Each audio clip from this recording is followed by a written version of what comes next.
Where have you been? It's been days. I'm working on something big. It's almost done. Do you want to see it? Yeah.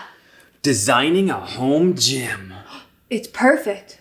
I noticed there's a lot of home gym tour videos out there, but there's not a whole lot out there on the process you should take when planning and building your own home gym. And that's essentially what this video is. What steps should you take? Because let's be honest, a home gym is not, for most of us, a cheap endeavor. And every single home gym is going to look different. There are a lot of reasons to want to build your own home gym. The convenience of it can't be beat, and there's a privacy factor there. Maybe you want to try out certain movements without being judged, or you have some type of sexual fetish involving gyms. Well, your home might be a safer place to explore that. And there are literally no cons to owning a home gym, so just click my affiliate links in the description and don't even think about it. Now, this is my 5 steps for planning your home gym. Just realize the numbering system gets a little wonky at the end. So let's get started. So you decided you want to be the biggest guy in the gym, and there's only 2 ways to do that, and you can't afford the steroids. So it looks like we're building a home gym.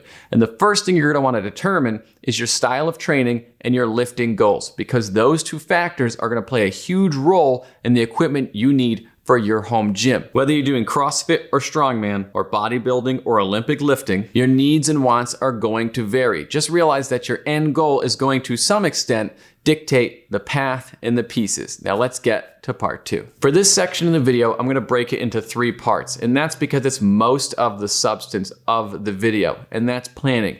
And with regards to planning, you want to break it down into 3 things: your budget, your space, and your equipment. And you have to be somewhat flexible with all 3, meaning I'm going to record this in a certain order, but there's no real order on how this works. So for example, if you knew the space you had to work with, that space would dictate the equipment that can fit into it. Once you know the equipment, you've got an idea on a budget, but your needs and wants are going to change. And when you know one, you don't really know the other. You have to be flexible and jump back and forth to make it all work. So how I did this is I did my gym in levels, and that's just because I'm a gaming nerd. But level 1 was the essentials, the minimum equipment I needed. So my rack, my benches, my platform, my collars, my plates, and my barbell. That's the minimum I needed, so that was level 1. Once I got that, I leveled up and hit level 2. And that's things that added versatility. Things like my dumbbells. And whether you get fixed, loadable, or adjustable dumbbells is up to you. But these are things that are going to add versatility to your style of training.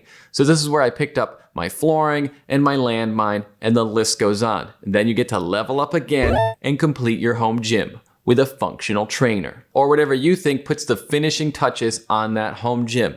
Then you get to level 4 and realize a home gym is never complete. Barbells.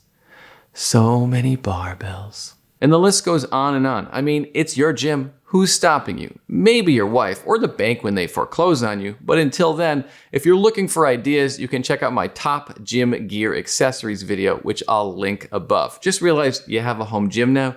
You're going to be spending for a while. Anytime you get money, that used to be nice, or impulsive, or impatient, you get the idea. Now let's move on to part 2B, planning the space. We all do things differently and all of our minds work differently. So how you accomplish this is up to you, but I would recommend sitting down for a few minutes and drawing out the space. Now, I'm not saying you have to spend all of your time at work planning out your gym, but it is a nice place to get things done instead of doing your actual job. And the first thing you're gonna wanna do is get your measurements.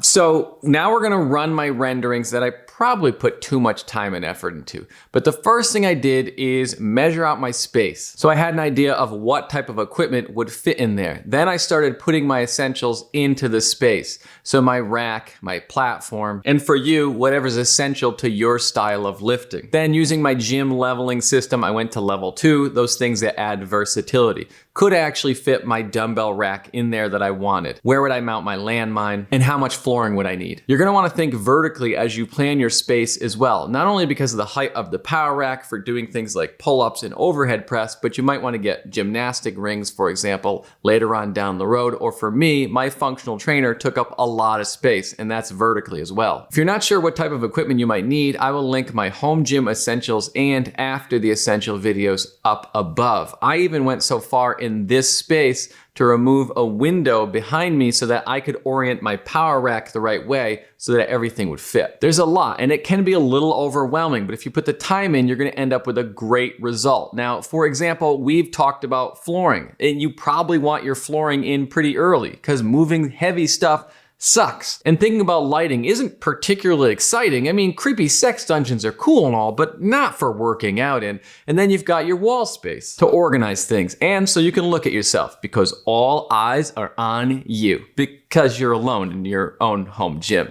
Now let's get to the more exciting stuff, picking out your equipment. Part 2C, so part 4, I guess. It's not a very good numbering system, but that's budgeting. And I know that doesn't sound very exciting, but that's where you get to pick your actual equipment. So what you want to do is you want kind of a short and a long-term budget. You're going to prioritize your wants and your needs. That's basically what I did with my leveling system. I had my essentials and then things that would give me a lot of variety and then my end game. And I just created a list, a wish list. I would research the items and I would go from there. And it's a pretty good system unless you have unlimited money like myself. As you're researching your equipment, you want to find stuff that's quality and gives you a lot of versatility in the gym because space and money is a premium on a home gym, and you can buy used and look locally if that works, or if you have the ability to build stuff, that's a good resource as well. Just make sure you're patient because all those companies that were selling like crazy before are now competing for your money and sales are starting to come back. I've seen a lot from Rogue, Rep, Titan Fringe. Literally everybody is pushing their stuff. So if time is on your side, you hold the power. Essentially what you're trying to do is future-proof your home gym. By knowing your end goal and planning out your purchases and knowing your time frame, you're trying to make it so that your gym is useful forever, or you can at least adapt it to your needs as you go. So buy the best thing you can afford so you're only buying it once. If you're wondering about what does a home gym actually cost, you can check out my true cost of a home gym video, which I'll link right here. And the list goes on. Now you can't really over-plan your gym, but you can spend forever planning it out. So let's move on to our final point. The stuff nobody thinks about, that is, until you experience it. Chances are, if you're building your home gym on Earth, you're probably dealing with the seasons and the environment of where you live. You like this HVAC unit, huh? But I also bought 2 dehumidifiers before I got to this point. And let's not forget the fan to blow some air around, and these 2 infrared heaters for the winter time. I don't care what any real man says, gripping that shaft when it's 30 degrees does not feel good.